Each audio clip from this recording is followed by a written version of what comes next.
Welcome to the Dirtbag State of Mind podcast from the Climbing Zine. I am Luke Mihal, and this is episode 6 of season 8, a conversation with Fallon Rowe. I had been working with Fallon and known Fallon for a little while now. Fallon wrote a poem in volume 20 called We Take Climbing as Medicine. And it was a poem about the same subject matter that her book is about, Pay No Mind, which came out late last year. And Fallon and I have been talking about doing an interview, and the time was right to do it here at the end of June. And I read Fallon's book, Pay No Mind, from D'Angelo Publications, and found it to be very moving. It is a very specific book about an abusive relationship that she was caught up in, and also was with another rock climber and centered in many rock climbing situations, and really found it to be a riveting book. Kind of difficult to read because it is, about domestic abuse, but Fallon wrote about it from many perspectives of compassion and being terrified and all the things that kind of come along of being abused. But really proud of Fallon for this book, and as we see in the conversation, Fallon has very much worked through a lot of the issues that she has had with coming out of that relationship, and then also some of her own health issues. And then Fallon is also an incredible climber too, and just a really sweet human. This is one of those conversations that just kind of flew by in the hour that we had, so hope you all really enjoy this one. The best way to support this podcast is to subscribe to the Climbing Zine or pick up some zines in our store. You can do that at shop.climbingzine.com. We've got an auto-renewing subscription, super easy, pay $35 per year and plus shipping. You get hooked up with some great stories in your mailbox. As we talk about here in the interview, the thrill of getting mail is maybe something that was in the past, but I think the Climbing Zine provides that to our readers every time they get something fresh in there. We've also just done a reprint of our 5-6 plus shirts. Sometimes with our shirts, we just do one run, but those have been so popular that we did a run. So pick up one of those at shop.climbingzine.com. And if you need a little context of the 5-6 plus, listen to our outro. I'll talk about it in there. So.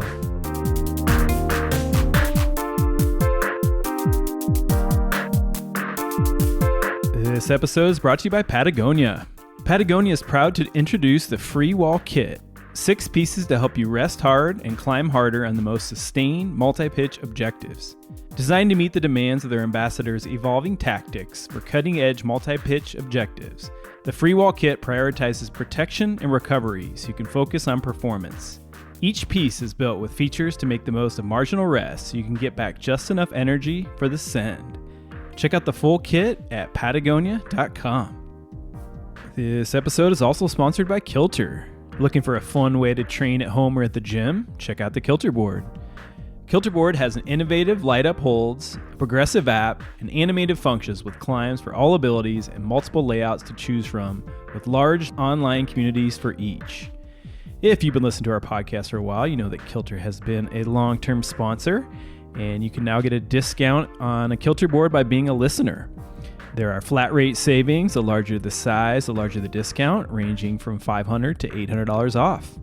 Use code ZINE at checkout, and this applies to North American customers only for the full ride, mainline, and auxiliary kits. For more information, check out settercloset.com or look in our show notes. This episode is brought to you by Osprey. Located just down the road from the Climbing Zine headquarters in Cortez, Colorado, Osprey invites you to check out their Transporter series. Rugged, reliable, and designed for all forms of adventure, Transporter travel carry solutions are made to be lightweight without sacrificing durability. Impeccable construction and functional design merge to produce bags capable of navigating both remote mountain ranges and urban environments with ease. Made from NanoTough, a durable, highly water-resistant fabric technology that protects your cargo, leaving no room for compromise. You can find the Transporter series at your local retailer or visit osprey.com.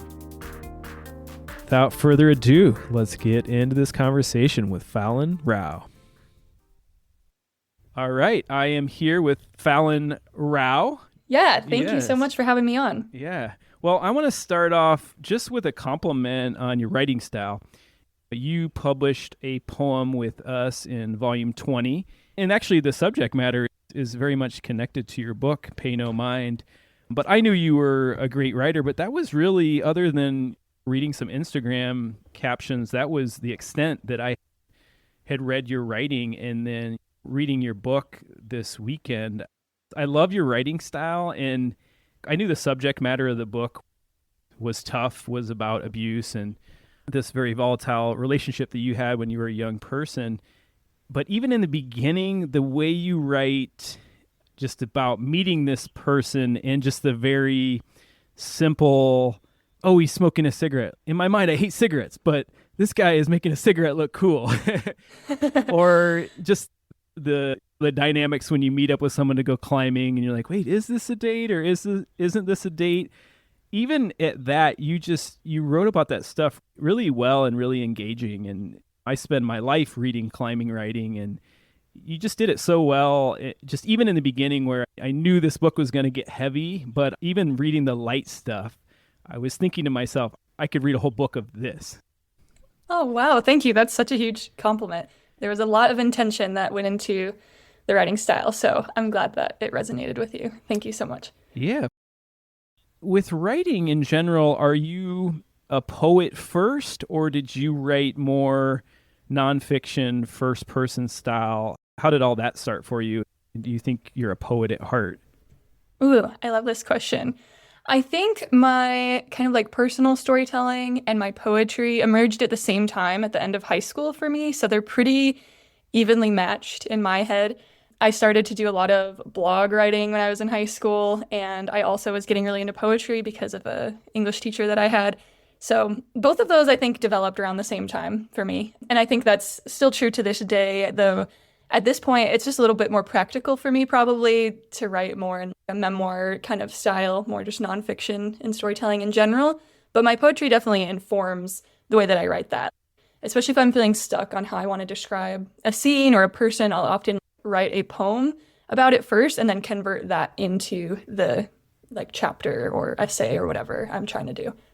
That's so cool. Carly Rager, I interviewed her this season, and she said almost the same exact thing, that her stories start with poetry. And I write poetry as well. I'm not like that as a writer. That's such a fascinating thing to kind of work things out through poetry. I find that really fascinating. Yeah, I don't always do that, but on occasion, they kind of work together well. And I was really grateful that my publisher was cool with me putting my poems into the book itself, too, because that's not always a very like traditional kind of structure. But I had written those poems kind of to match these different phases of the relationship and my life at the time and my relationship with death. And I just thought it worked so well to break up the sections. So I'm really happy with how that all kind of turned out and the way it works together. It definitely did. And I think poetry works better like that than poetry mixed with prose and storytelling. I think it just works really well. And the way you did it in the book is, for people that haven't read your book yet that are listening, you structure it around poems. Was that a decision of yours, or was that a decision of the publisher? Or how did that kind of inform your process?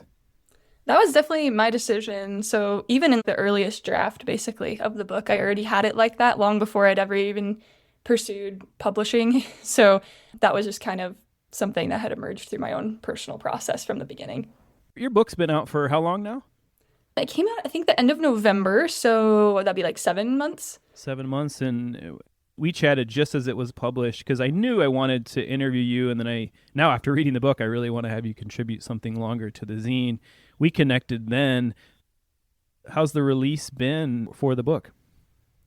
Thanks. Yeah, it's been really good. I have heard from so many lovely people who have read it, whether it's in person or through an Instagram message or a review online somewhere. People who tell me like, oh my goodness, I never read books and I could not put this down. I read it in 2 or 3 days, or I have never been so hooked into a book before. People just coming up to me and saying that has been such a huge compliment, that they were able to just get really engrossed in my world and be able to get through. It's not a short book. I think it's like 350 pages. Not always standard for everybody to read that in a couple of days. So it feels like an honor, I guess, as a writer, that people get so sucked into it and really just want to keep reading. Page turner. So yeah, the reception overall has been really positive. Also, a lot of people reaching out and saying that they felt seen or that they had experienced a similar kind of relationship or dynamic before in the climbing world or elsewhere. And people that, I don't know, they just didn't know that about my background. And they were just like, I can't believe like how you conduct yourself now as a person. It's just so different than the way that I portray myself when I was 19 in this story. So I think it's just been like some interesting insight for people into my background and the way that I've evolved. Yeah, I felt the same way because I've known you for a while and we're kind of friends like a lot of climbers are friends. And then it was hard to read, I would say. And if someone hasn't read the book, can you kind of summarize the story in Pay No Mind, just so we have some context for the conversation? So I've been climbing my whole life. I grew up as a comp climber kid, and I always dreamed of doing more outdoor climbing and going on really big alpine expeditions and just like getting out more into the world and kind of breaking those barriers that I'd had before, because no one in my family climbs. So I'd been pretty constrained to just comp climbing and some casual sport climbing. And I was really eager to expand my horizons in climbing when I was in college. And I met this guy in college who was a little bit older than me and just this very magnetic character, a bad boy aura. And he invited me to go climbing and totally changed my life. I ended up taking a leave of absence from school because of him and going on this expedition to Patagonia in Argentina together, where kind of everything went wrong, is how I usually like to summarize it. And so that's really the central story of the book, is how I met this guy, how he sucked me into his world, and how we ended up in Patagonia, everything that happened there. And then when we got back, how everything kind of devolved. He really struggled with bipolar disorder and substance abuse, and I kind of had to navigate his moods and his ups and downs. And it kind of manifested in this really controlling, abusive relationship that was very repetitive in terms of the fights and the way that he exerted control over me and my attempts to escape. And so I kind of bring the reader on this whirlwind tour with me of all of this stuff that happened and how it affected me mentally and how it just felt so exhausting to get kind of put through this stuff over and over again until I finally was able to get out. It's a very intimate window into that. I don't hold anything back. It's like the full telling of the story. And because of that, some people have been like, oh, it was really repetitive, but that helped me understand more why it's so exhausting to survive a situation like this, because it just wears you down so much. So I really wanted to write this book to communicate that to people who maybe have never been able to understand abusive relationships or victims. Why didn't you just leave sooner? I wanted people to really be able to put themselves in my shoes and feel what that's like to feel so stuck. And then also feel how powerful it is once you finally do get out. You're 20 years old at that point too, so you're still a developing person. So you really did describe it well. It's interesting because I'm a guy, and so I think where he's charming and there's a couple things that make him seem like a bad boy. It's interesting to read about that from the female perspective, and then it's just so honest of the way you write about the charm. You did that really well too. You brought the reader into the climbing world in just a simple way of, and it's just so different than normal dating too, because you are fully trusting these people right away, and you're in a car and you're at the crag and you're isolated. But this really showed how a climber could control someone in an abusive relationship. And I had never really read anything like that. But even just to the simple things of being a female and navigating kind of, I think this happens a lot in climbing, where you go climbing with someone and it's intentional sometimes and sometimes it's not, where you're like, oh, I actually like this person, but does this person like me? Or is this person, do they think we're on a date, or do we both think we're on a date? You portrayed that in a really interesting light. And I think that's something we all go through as climbers, because sometimes it does just happen very natural. And then sometimes someone is trying to date you without acting like they're trying to date you.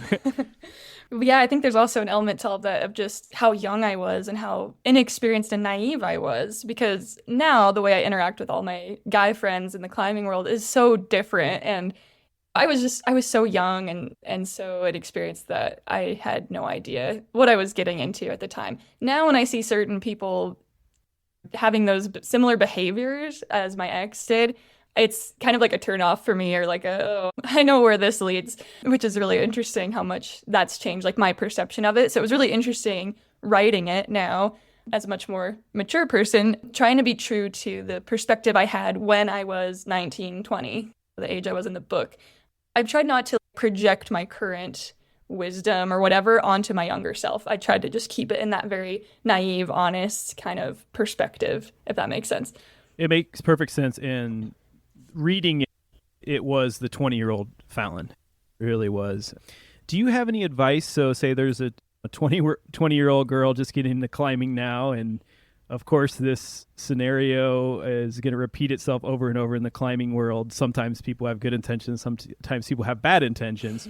How do you navigate that? You're a 20-year-old girl, you're in the climbing gym, some guy who's a couple years older than you asks you to go climbing. Are there ways to set boundaries? Is there wisdom you can share for this dynamic? I think part of why I got so sucked in is that I was under the impression, for whatever reason, that this person was my ticket to growing as a climber, to expanding my skill set, getting on the climbs I'd been dreaming about, going to the kind of places that I wanted to climb. And I hadn't been exposed as much to the climbing community outside of comp climbing.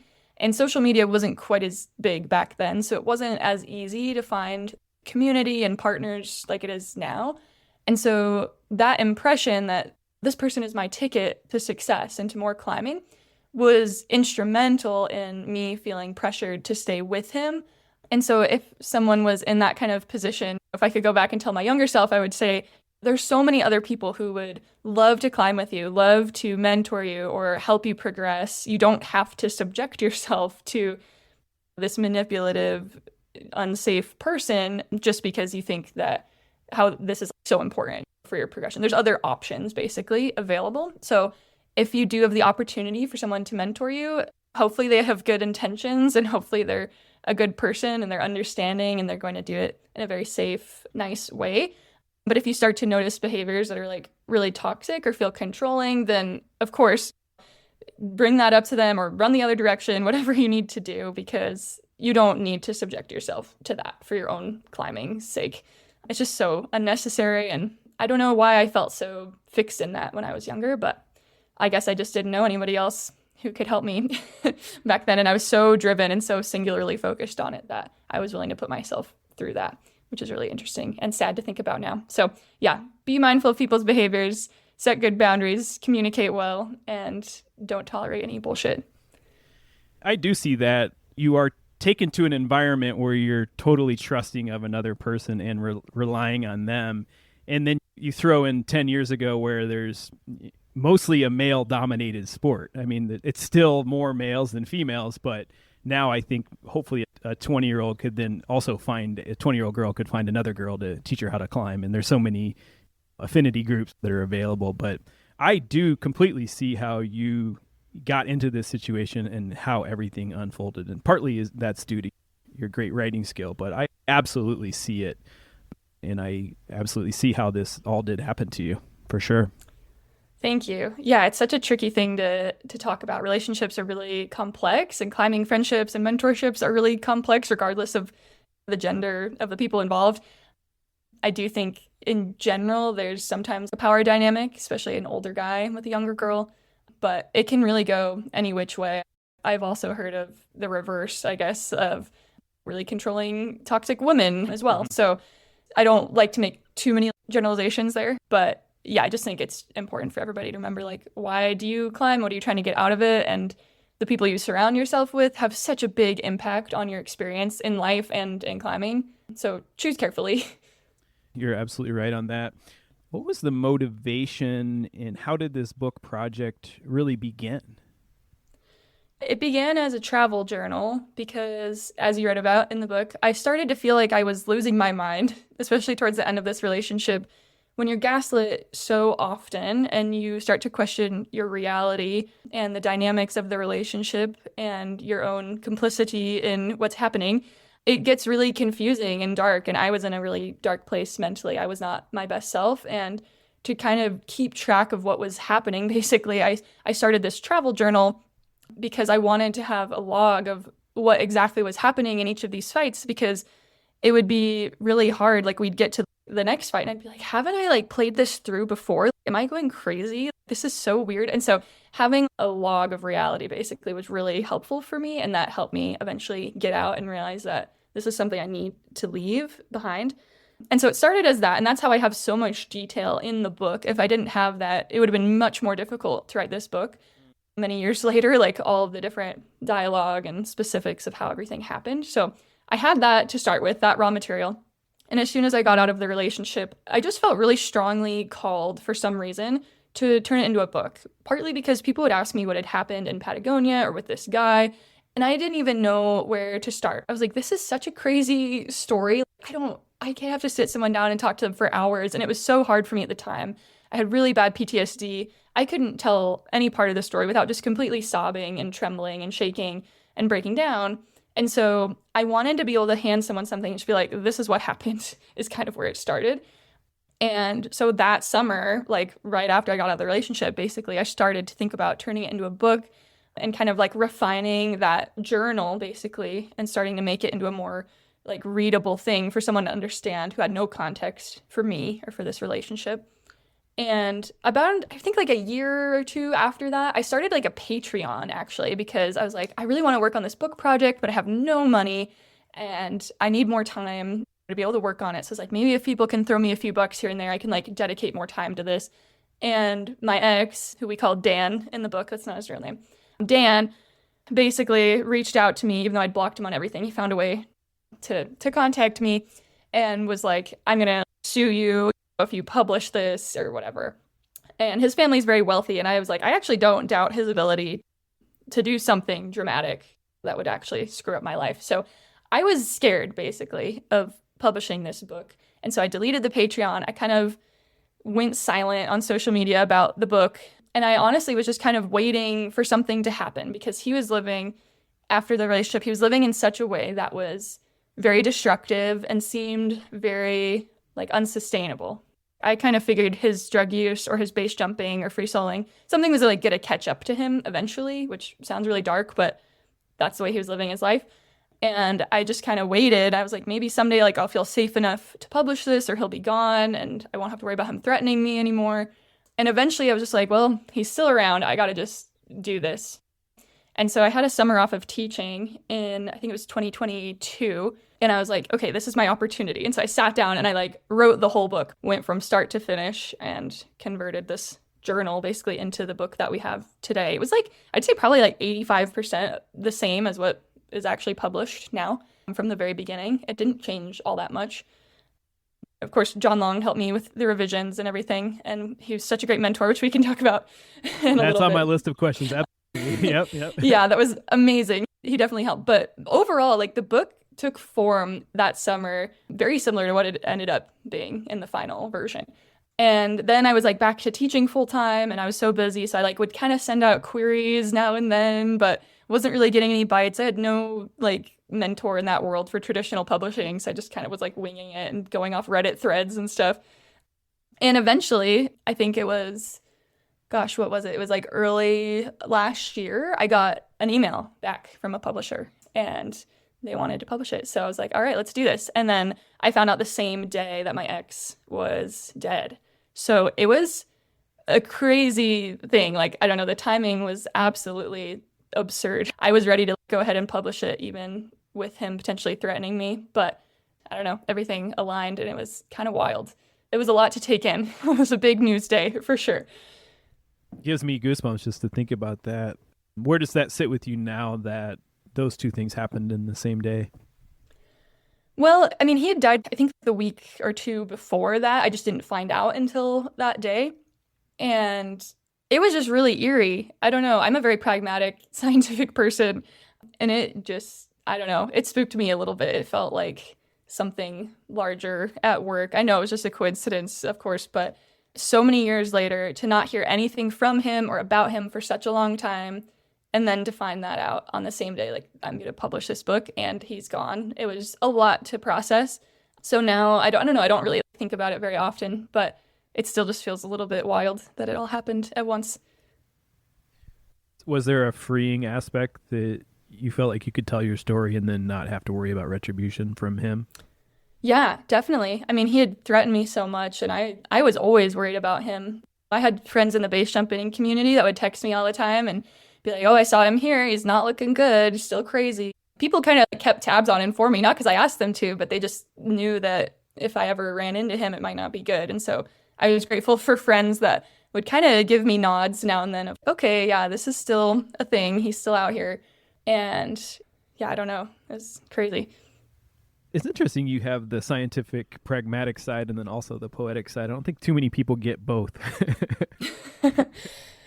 Oh, yeah, it is interesting. I'm definitely one of the rare writers in the science world, which I think is like a superpower, right? Because your science doesn't really mean much unless you can communicate it and let it make an impact on other people. It's nice being able to hold both of those things at once, I think. So I got some questions under the note of Utah shit. I've lived close to Utah for a long time and spent a lot of time in Utah. I lived in Salt Lake just very briefly. But there was just some things in the book that, the first thing, I thought it was really cool how you were a self-described atheist in your younger days, but you were also very connected to the LDS community with friends and different things like that. Yeah, can you talk a little bit about that and how you felt comfortable to express your views as an atheist living in a LDS kind of dominated community? And I guess some of that is in Idaho as well, right? Yeah, I grew up in Idaho, and in Meridian, where I grew up, it's very LDS as well. Seminary building attached to the high school. I think probably over 80 or 90% of the students were LDS, which is Mormon, whatever you want to call it. Yeah, growing up, I felt so othered because I was not religious and all my peers were. And it was just kind of frustrating. Obviously, little cultural things about the way that you dress or the way that you talk that are immediately obvious, but on a deeper level, there's also very different kind of values and feeling excluded because of the way that they operate sometimes. But I also had this best friend growing up who was LDS, and her family kind of took me in, and I'm still very close with them. Her mom is basically my mom, and I still talk to her all the time and hang out with them, go to holidays with them. So I'm kind of integrated into this LDS family at the same time as I'm a very outspoken atheist and feeling very othered by the overall LDS culture where I grew up. So it was this really weird juxtaposition. And then in college, kind of the same thing, right? Northern Utah, very similar community. I just felt this need to rebel or show that I was different for whatever reason, typical teenager, right? And it was a really big part of my identity. It still is, but I don't feel the need to parade it around or anything. I'm not militant about it now as I was when I was younger. And I've lived in Utah now for 12 years, and I honestly love it. I love living in LDS communities, and I know a lot of people think that might be weird, but I don't know. It's always very clean and quiet and safe, and people are just really lovely overall. I don't know. I haven't gotten as much of the feeling like othered as I did when I was younger for some reason. Everybody I interact with on a daily basis in Utah is just really great. So I don't know. Maybe that's just like anecdotal, like everybody has different experiences depending on where they live and how they present and all these things, but I'm like heavily tattooed and I definitely swear a lot and I don't like obviously fit in or whatever. I can't pass as Mormon or anything, but so many of my close friends are LDS and I just love living here. So yeah, it was definitely more of a thing when I was younger. So like in the book, I talk about that a lot because I was volunteering for the Secular Student Alliance and all of this stuff about like religion comes up. Secular Student, I've never heard of that. Yeah, they're like a group that helps students feel more like they have community in a secular way, like atheist kids and stuff. Which was cool for me, like at a Utah campus when I was a teenager. That was nice to feel like, okay, here are my people. There's other people like me. But yeah, anyway, it's not really a huge deal in my life anymore. Like I said, like my mother figure is LDS, one of my best friends is LDS, and then a lot of my other friends are ex-Mormon, right? So I have like, the full spectrum of people in my life, and I don't know, I just don't think about it that much. People are always so curious about Utah and the Mormons, and I defend them a lot, which is interesting now, like thinking back to when I was younger and didn't like it so much. Now I'm like, actually, like these people are generally like really lovely and great and have been super positive influences in my life. So who am I to judge, right? Yeah, I can relate to that. I'm from a Catholic family and I'm not Catholic at all, but I think my parents are great, and I think that Catholicism is part of their philosophies, and I can totally relate to that. So it makes a lot of sense. The other thing about the Utah shit is so Dan, obviously bipolar, heavily on drugs, some that are prescribed, some that are not. You write about weed really interestingly in the book, and very honestly. You can't handle weed. I'm guessing that is still happening. I actually have a medical cannabis card now. You can get that in Utah now. Okay. Yeah, I've had it for a few years. I learned that I just needed a much, much smaller dose, which is true for me with any substance because I have POTS, which is a form of dysautonomia. Anyway, the way that my physiology is, I am very sensitive to medications and drugs. And so I just need a very tiny dose compared to other people to get the same effect. And so I actually am not using THC anymore, but I still have my medical card for CBD, higher quality kind of CBD formulations for chronic pain and different chronic illnesses that I have. But yeah, no, anyway, I ended up being able to tolerate weed in my later 20s, which is interesting. But yeah, at the time of the book, I was like, started off very anti-weed, and then I had a really hard time with it and swore it off forever, which I obviously ended up not eventually. But yeah, I wrote about it in a candid way from that perspective of who I was back then. Yeah, and it seems like Utah police have much different relationship with weed. There's one situation where you're getting pulled over and they're like, "Where's the dope?" Like, I can't so imagine a Colorado police officer ever saying, "Where's the dope?" Dude, I know. It's so funny. I mean, but that's Utah, especially back then. I think that was before it was even medically legal here. Right. And yeah, I mean, they're really intense about it. My own dad was a police officer in Idaho, and the messaging I got around weed growing up was so negative and so ridiculous. And that's why I kind of was the way that I was back then. But yeah, the Utah police definitely were not okay with any kind of marijuana at all at that point in the story. There's so many climber stories too about just getting busted once for weed in Utah, and it ruins your life. And there's stories about they used to spy on that campsite outside of Zion. They would use infrared glasses to bust people with weed. You get busted with weed, you get taken to jail. And then you got to go through all these series of P tests, and one bust in Utah back in the day, I don't know if the laws have changed, but it could ruin your life.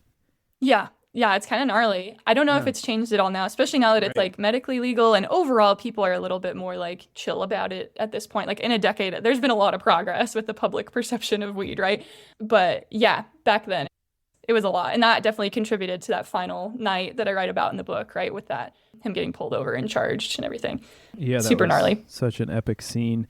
The other part about these arrests in Utah, he was injected with meds after he got arrested for psychotic episodes. Is that factual? That actually happened with him, or is that something he told you, or how did that just seem something out of a science fiction book? No, that was true. Yeah, when at least one of the times that he went to the psych ward, he was just like really, I don't know if uncompliant is the right word. That sounds kind of like terrible, but I don't know. Something about his behavior was extreme enough that they felt the need to sedate him or calm him down in some way. And he was like fully like strapped to the hospital bed kind of thing, like restrained and injected with, I don't know what.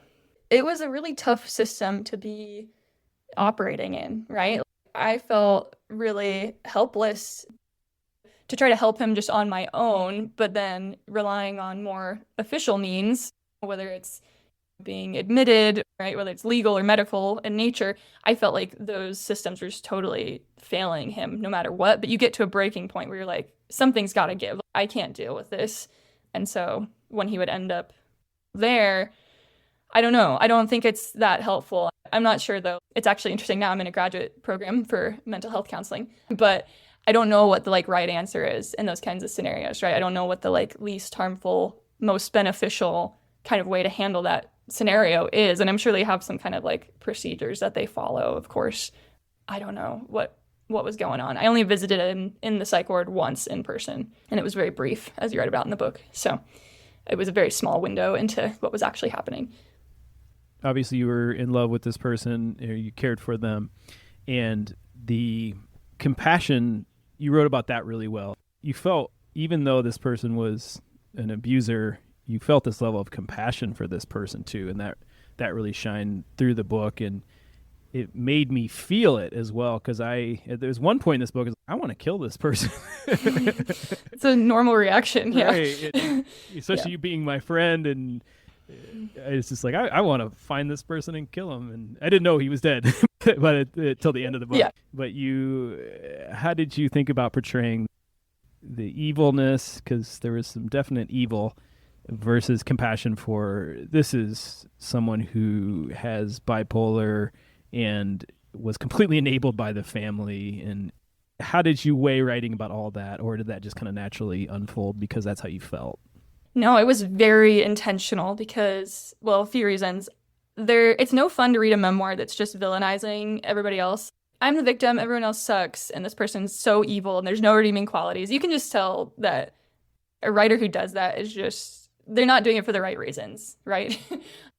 This was about telling the story honestly and not just painting him as evil, because that wouldn't be the truth, right? Everyone has good and bad, and I wouldn't have stayed with him if there were no good qualities to him, if he wasn't worthy of any kind of compassion.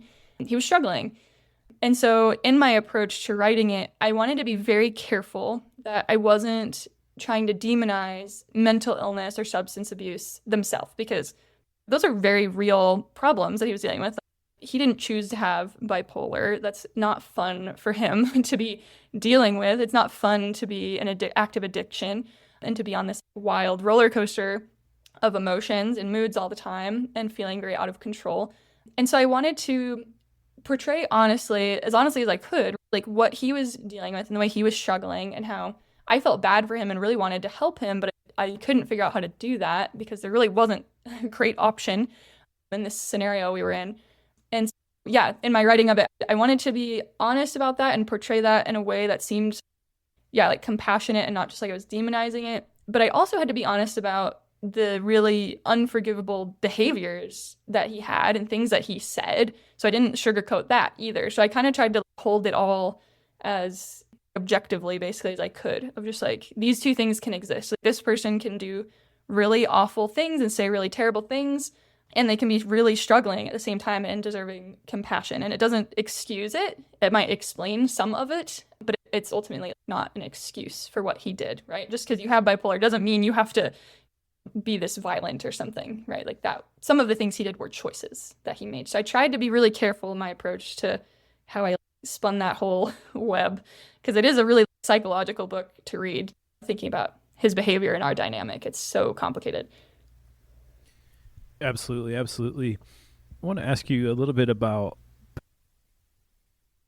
I've never been there. I'm not a alpine guy and probably never will go, but it seems like my comparison would be the first time I went to Yosemite and saw El Cap. Oh my God. This was your first time at Patagonia, and it seems like everything that could have gone wrong in that trip, short of death, did go wrong. Yeah. Have you been back to Patagonia since this whole thing happened, or do you have desires to go back? Or I have not been back. It's a very expensive place to visit. I would love to someday. I think it would be really magical to go back and make new experiences there. It's a beautiful landscape. The people are lovely. The culture was just amazing. I would love to, go back under better circumstances, better partner, more resources available, right? Not totally out of money and options. Yeah, I think that would be really powerful. I didn't get a chance to go back to Patagonia, but I did go back to a lot of the other places in the book and what I've been calling the redemption tour. Some of the climbs that we did during that time that I failed on, I have since gone back and sent or made new memories on, or both. And that's been really powerful, at least. So I've done some redemption tour, but Patagonia hasn't been a part of it yet. Yeah, that was the second part of my question, because, you did go. It seems like a lot of these places, I think going to a major place your first time as a climber it doesn't get more exciting than that. Sometimes it doesn't always go great because you're so scared or things happen. But it seems like so many of these places where you had a traumatic introduction. What is it like to go back to, say, Joshua Tree or Castle Valley or these places and revisit them and make positive memories? Has that been essential to your healing? Yeah, definitely. Joshua Tree is one of my favorite places now. I try to go every winter, basically, and I've made so many new memories there with friends and partners, and a lot of redeeming climbing, just having so much more success because, as you know in the book, when we went there, I was very ill physically and mentally, and I couldn't really climb anything. I was just kind of failing on everything. And so to go back and find success and to feel so confident and to have so much fun and feel really comfortable in that place and in the landscape, it's been incredibly healing. And that goes for a lot of other places like Zion too. Zion obviously was a huge part of the relationship and the book. And now I live here. I live in St. George outside of Zion. And so I, of course, over the years have made so many new memories. And now I very rarely think of Dan or some of these traumatic things that happened. It more comes up like I look at a specific wall or a specific route and I'm like, yeah, I did that with him. And I remember it, but it's not wrapped up in negative feelings anymore. It's more, yeah, that's a memory that I had. This is something that we did. That's great because it seems like something like this could ruin your life and dominate it forever. And I'm sure that has happened to other people that never get over it. I'm very happy for you just as a friend that you've had these positive experiences and you've been able to heal. That makes me happy to hear that, especially after, that book makes you feel a way. And you did it on purpose and you made me feel that way. Thank you, Luke. I really appreciate that. It's heavy stuff, but ultimately I hope it helps people understand more about mental illness, abusive relationships, all these things. And yeah, being able to heal is such a privilege. It took a lot of years of work, but there were a lot of resources I was able to access, like therapy, that made a really big difference for me. A lot of it is hard work, though, and just showing up and realizing, like, I don't want to live like this, like with PTSD forever, and I want to reclaim my life. I want to reclaim climbing. I want to be able to enjoy this and not have it, this dark cloud over me all the time of these past experiences. So I'm very grateful that I get to just enjoy climbing totally, like, uninhibited now and get to share it with other people as a coach, because a lot of the people that I work with have experienced some kind of traumatic event in their climbing of some nature, and getting to help those people be on a similar journey to what I did to be able to reclaim climbing again is so rewarding. You've even gone on to be a first ascensionist, right? I've done a little bit. Not too much, but yeah, a little bit. Can you talk about that process? Because, I mean, I think we all know that first ascents are often dominated by men, and then bolt placement is dominated by men. Can you talk about what motivated you to get into putting up new routes, what the joy you found in that is? Yeah, I really haven't done that much. I've done more first female ascents, I guess, which has been rewarding. Feels kind of lazy, I guess, in comparison. Someone else did all the work. I just was the first girl to do it, which whatever, I guess. But I've had a few partners that have been more involved in development. So I've gone out with them and put some things up or kind of helped clean up cliffs or, I don't know, different parts of the development process, which has been really fun and rewarding. Giving back more. More of what I'm doing now is rebolting work, because I'm the vice president of our local climbing coalition here. So trying to help more with keeping crags safe and replacing hardware and stuff like that. But yeah, no, the development part is great. It just kind of taps into that adventurous side of, is this possible? And where are things going to go? What rock is still out there? I think, yeah, it just really opens your eyes to the possibilities, and it feels really rewarding to see something through. What's the name of your climbers coalition there in St. George? St. George Climbers Coalition. Okay. Very basic, yeah. Good branding. Yeah, very straightforward. Yeah. I know you do a lot of FAs, especially in the creek when we got to climb at Year One Wall that one day. That was beautiful. Cave wall, yeah. Right. Yeah, I think that's the only time we've actually climbed together. Yeah. I know, it's sad. We need to do more. I can't really do a lot of splitter crack climbing anymore with my joint problems, which is sad. I'm more face climbing now, or more like face climbing-esque trad climbing at this point. I miss my splitter cracks, though. It's sad. Hard splitter cracks are a young person's game. I've kind of faded away from hard crack climbing because it just messed up my body so much. Yeah, it's hard on the joints. It really is. Tough. Do it while you're in your 20s and 30s. And obviously you've got some health issues that make it a little more complicated for you. But yeah, definitely. I want to go back to working with John Long, because John Long he did some amazing climbing and stuff in Yosemite back in the day, but as a writer, he is really a commanding voice, I would say. I think voice is such a that's something you have as well. It's just voice. When I'm reading Climbing Zine submissions, I'm always looking for voice and style. And then from what I've heard about John Long too, his life has not been easy. He's had a lot of hard things happen in his life that maybe he's just now writing about. He's one of the stone masters. There isn't that many stone masters around. I know. And the fact that someone that can write about it as well as he does, that's another rare combination of someone who's been a great climber but also is a great writer. Talk about John a little bit, how you got connected with him and how that affected your writing process. John Long is such a legend. It's been such a joy to work with him. And now we're just friends too. It's fun. We actually just chatted a couple weeks ago about a different project.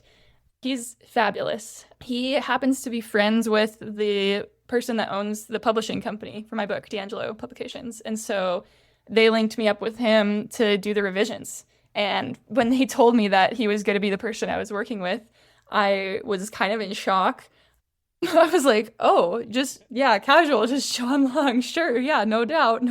Oh my God. I was like freaking out, right? I was like, this is my hero. Because I've been climbing a very long time and very obsessed with climbing books and magazines, just everything climbing my entire life.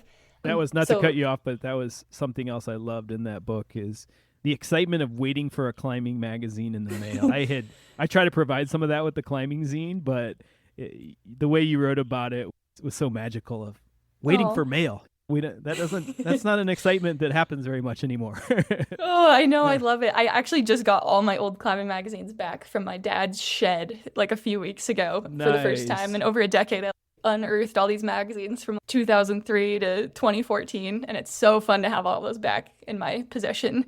But anyway, so I was like, oh my God, I'm going to work with John Long. This is freaking insane. What even is my life right now? And they told me that, and then they're like, yeah, and you're going to meet with him tonight. And I was like, sorry, what? Like tonight? Like, I had no time to prepare. And so I just like hopped on a Zoom call that night, and I was like, oh my God, I'm just like Zoom calling like my hero right now. This is insane. And I was like so nervous, and he was just like so chill, right? Obviously, like so down to earth, very direct, very easy to talk to. And over time, obviously, like I got more comfortable with him. Being so starstruck wore off a bit. Like, he still is just like this amazing figure to me, but now we're friends, and it's not quite so like insane when I talk to him. But yeah, anyway, working with him was just amazing. He's very direct, which I appreciate. There was no like sugarcoating or like anything passive. He's just like straight to the point. This is what you need to say. If you're going to say it well, don't qualify it, right? Like, he immediately gave me all of these resources, this like whole writing mentorship. Read all these documents, read all of these books. I was reading like 2 books a week while actively revising my book because of assigned reading from him. He's like, see how this author does this. So I was like cranking through all of these books and memoirs that he was assigning to me.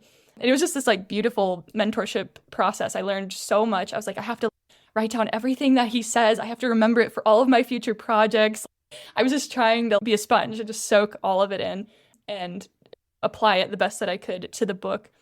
And he was so helpful in a lot of the things that you complimented me on earlier, like the way that I was able to portray certain feelings or like thoughts about different topics, which I know that sounds very vague, but that was all John. Like, he's the one who kind of brought it to life. I had gotten the whole story down, but he helped me put more in that would help the reader connect, if that makes sense. So we'd be reading a scene. He had me read the whole book out loud to him, basically, is how we did it. So over different Zoom calls, right? Like each night, whatever, I'd read a chapter or 2 out loud to him, and then he'd give me feedback, and we'd go through and make revisions and come up with chapter titles and stuff. And so he would be like, okay, but in this scene, Fallon, I have no idea what you're thinking. I need to know what you're thinking, what your impression is of all of this. And that was kind of hard for me from a more scientific perspective. I was just trying to tell the objective facts of the story. Like, we went here, this is what was said. And that was my initial, like I said earlier, I think like 85% of the story stayed the same because that was just like the facts of what happened. But that like extra little like 15%, this is a window into how I was thinking at the time and the way I was feeling at the time. And those like kind of extra insightful things, that was John and the magic that he brought to the writing And I was so grateful that he showed me how to do that and help bring the story to life.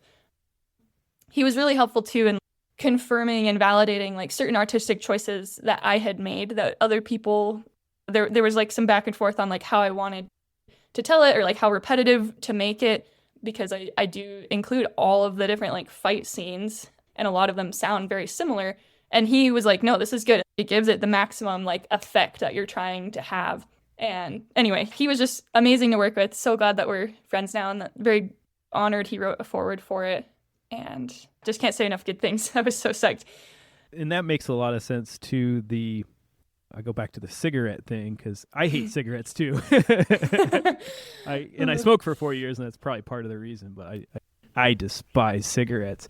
And it seems like you had that same thing, but in life, it's not always so simple. It's like there's something you can despise, and then your boyfriend or girlfriend does that thing, and you're like, oh, I have to redefine how I do this. And that's kind of what makes us human. It's nothing is ever black and white. And you're like, oh, wow, cigarettes are cool. And then the weed kind of comes into it. But just using that as an example of, I'm guessing John had an effect on those little moments in the book. Is that correct?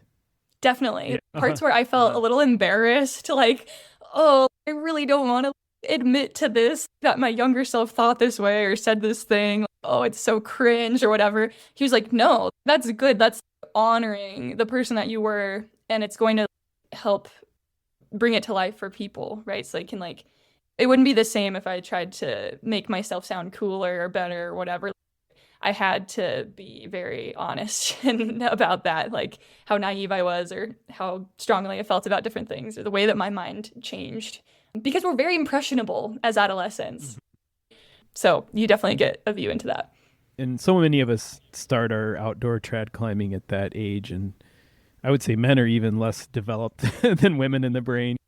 There's the studies that men's brains develop later.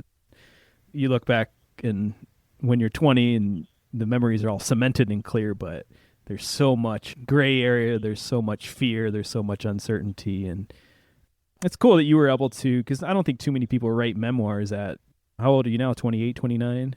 29. 29, yeah. I think it's so rare for someone to be able to write a memoir in your 20s and do it so well. And it's probably beneficial that you didn't wait forever to write it.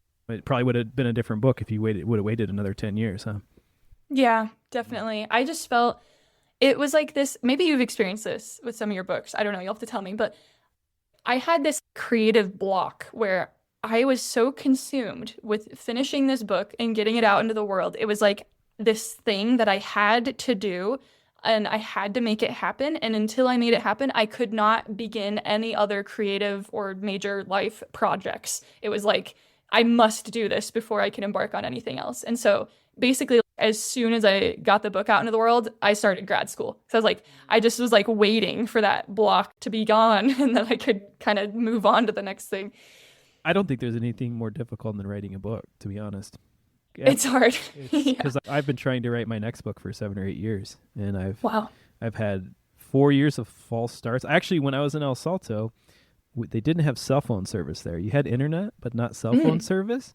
I have the book in my head. I have all the outline and everything. I just haven't gotten the groove to start writing. And then when I didn't have cell phone service, for whatever reason, the creativity kind of started flowing again. And I feel like I've got the start of my next book, but Yay. After fumbling for 5 years. So I guess I can kind of relate to what you're saying of I have to do this thing, but I guess as time goes by, I try to just wait. Because I also feel, and I don't know if you agree with this, that a book has its own arrival date. You can have these ideas in your head, but you have to emotionally be ready for it. And then I think sometimes you just have to live life to have the book. I love how you ended the book, and I'm looking forward to your next book.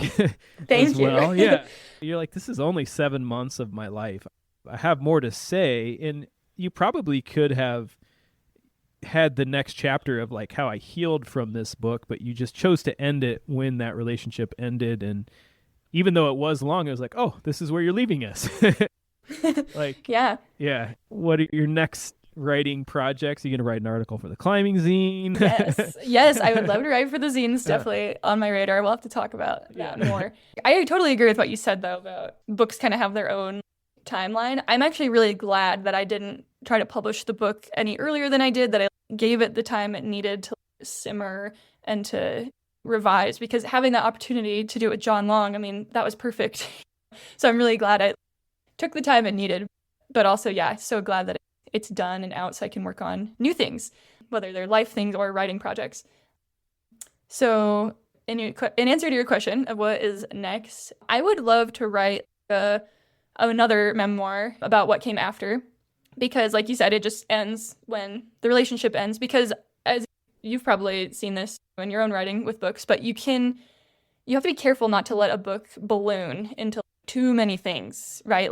The scope matters, and you have to kind of stay focused on the scope, or it's like you're trying to do too many things kind of instead of like one thing really well, right? So I wanted to make Pay No Mind super focused on just the relationship, because what came after is a whole nother book of material. And I was like, I can't let this project be too many things. That's a lot. So the next book will hopefully be about that, which in some ways is actually darker than this, because I was in just such a dark place with my chronic illnesses on this journey to get the right diagnosis and treatment. I was so sick. I thought my life was over for years. I could barely function. I could barely walk around the block. I couldn't climb. I couldn't belay for years. And a lot of people don't know that about my background, that I was like fully disabled for quite a while.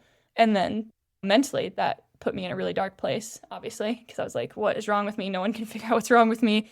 And I was like, I'm either going to die or I'm going to figure this out. And eventually, of course, I figured it out. And now I'm back to being a sponsored climber and living a very full life. But yeah, that story of how I navigated that and how I got out of that, I think is worth its own book. I haven't started that project yet, but it's been kind of taking shape in the back of my head of how I would write that. So that's definitely something on my radar. And then there's 2 other books. There's a novel that's completely unrelated, that's just for fun, which I honestly think is going to have to be like on the back burner until I'm done with grad school, because it's just like too much mental energy to divide my attention.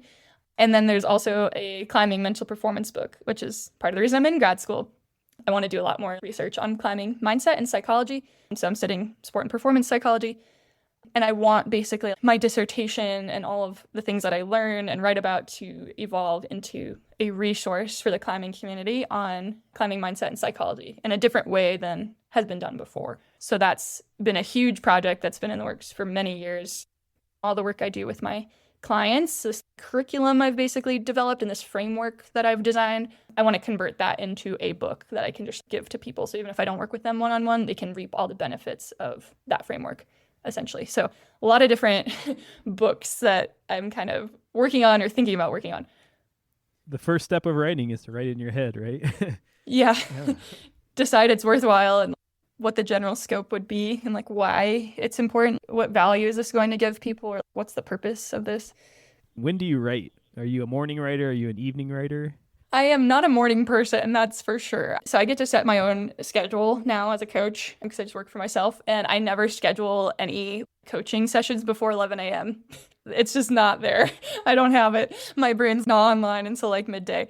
I just kind of write whenever it comes to me or whenever I feel like I have time and energy. There's not like any rhyme or reason. I'm very ADHD, if you haven't picked up on that. Me too. Okay. So yeah, so it's just kind of like whenever it works out. But yeah, sometimes that's late at night. Often it's what you were saying, oh, I don't have cell service. It's like opportunities to slow down. Like I'm out camping or like I'm kind of more unplugged. That's when it can flow more because my brain's not distracted by the internet. I think that helps a lot. But it's honestly just kind of random. And I haven't had a chance to write for fun in a long time, which is a bummer because I'm just in the grad school grind, which is great. But I kind of miss working on personal projects a little bit. I love that you brought up ADD because I was given Ritalin at 7 years old. I was that area where they tested out Ritalin on children. I tried Ritalin for the first time like a month or two ago, and it made me into a zombie. I had to quit it like, immediately. But anyway, yeah. No, it's for me, I can't do the drugs. I just do caffeine and exercise. But do you have a hyper focus that comes along with your ADD? Yeah. Yeah. Oh, definitely. Yeah. Sometimes it's on the wrong thing, right? Not the priority. But yeah, no, I absolutely have that hyper focus ability, which can be a superpower or a curse depending on how it manifests. And I tapped into that hardcore when I wrote Pay No Mind. Like when I really sat down and got the full project done that one summer. I just wrote for 12 hours a day. I was injured, so I couldn't climb at the time. So I was like, what am I going to do? I'm just going to throw myself into this. And I was just a man on a mission. I was just like, I have this thing. And this is my thing. This is what I need to do. And I was so in it. And I really wanted to write it all at once so that it would be like kind of cohesive, like totally. Not so choppy and broken up like when you write over years and years. So the hyper focus is definitely a thing. That's so cool to hear that from you. And that's 12 hours a day. That's like Jack Kerouac hyper focus. It was a lot. Yeah, it was a lot. But I had nothing else to do at that point. That summer, that was it.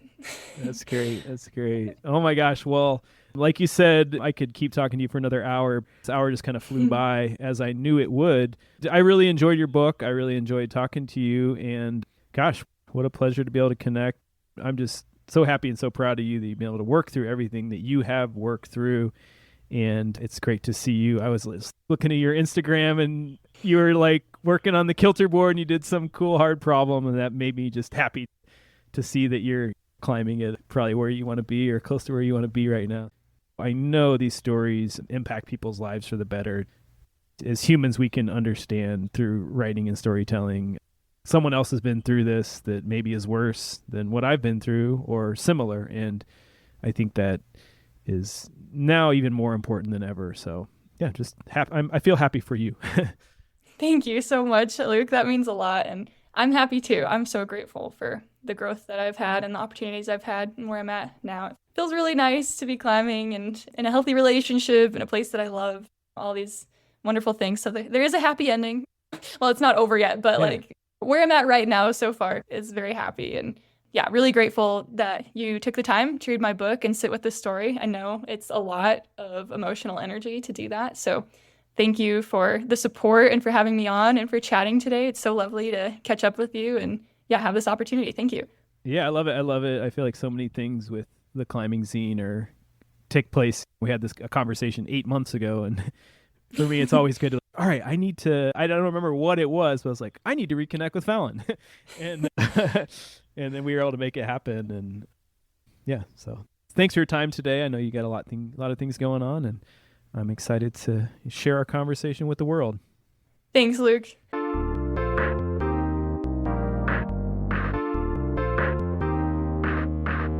All right, that was my conversation with Fallon. Really awesome to be able to have that with her. And as we said at the end of the episode, hopefully Fallon will be contributing to the Climbing Zine. You can contribute to the Climbing Zine as well. We're currently accepting submissions for volume 27. You can find some of the guidelines at our website, climbingzine.com. And you can email me your story, your poetry, your love letter, your photography, your art at luke@climbingzine.com. And as I promised in the intro, I wanted to explain our 5'6 Plus shirts. Years ago, my friend Sean Matasavich, who is the publisher emeritus of the Climbing Zine, he really helped me start this thing for years, going to trade shows with me and just having a lot of fun.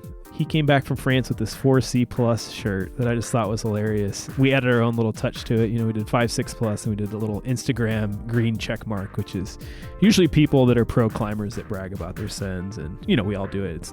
You're not being mean to anyone, but 5'6 Plus is bragging that you climb 5'6 Plus, which in some areas can be a thing. If you're in an old school trad area where a 5'6 Plus was put up in the 50s or 60s, it could be quite hard. So just want to explain that to everybody. I always get stopped in the grocery store by non-climbers, and even some climbers are confused about it. So you can pick up one of those at shop.climbingzine.com, where you can also subscribe to the zine. And be sure to pick up a copy of Fallon's book from D'Angelo Publications. It's called Pay No Mind, and we'll link to that in the show notes of this episode, and we'll have some stuff on our social media as well. Music from this episode is by Devin Dabney. Devin and I are working hard at our next mixtape, the Dirtbag State of Mind mixtape Volume 2. Volume 1, the Microdose mixtape, is available, and we're actually selling CDs now, so you can pick up one of those in our store here shortly, and we'll be slinging those up at the Climbers Fest next week. If you're listening to this when it airs, we'll be up there in Lander at the Climbers Fest. Our producer is Chad Rich, and signing off from Bloomington, Illinois, my hometown, and my parents' house, I'm Luke Mihal. All right, peace.